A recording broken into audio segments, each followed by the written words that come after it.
bumps. Fisty bumps.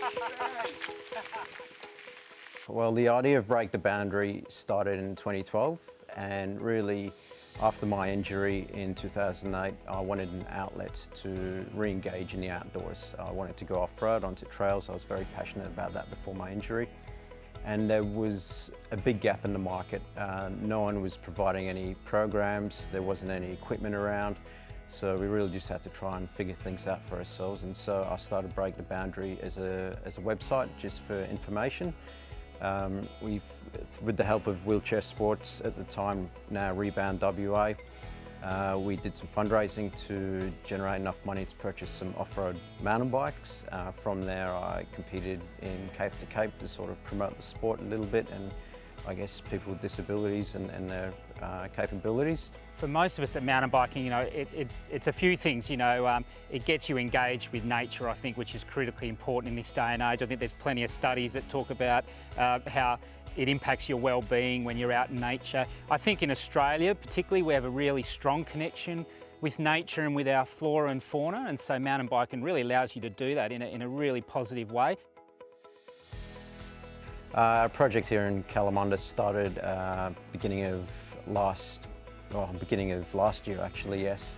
And really after a few years of running clinics and camps, we were struggling logistically with equipment and getting equipment to and from bike shops and storage and places like that. So we really needed a place to house a lot of the equipment and actually have a nice central hub embedded in the community so that we can run our clinics and our programs, really. I believe this is definitely the first one in Australia, and I argue that it's the first of its kind in the world, so this is just such a great achievement.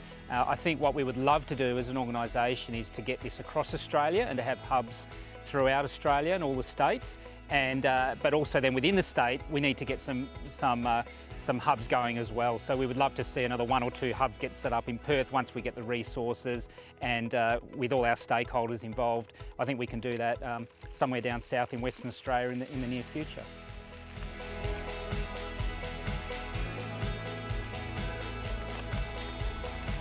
Andrew Ladawi, he's the reason I'm here today.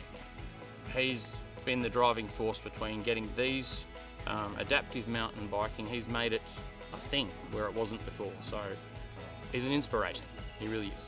I guess I'm just really passionate about sharing my knowledge and experience with people, because the way it changes people's lives is just phenomenal, and that's just what keeps me going. It's just seeing that excitement in people, and I always reflect back to when I first started mountain biking for the very first time after my accident, and it was just a phenomenal experience for me, and I really just want to share that with as many people as possible.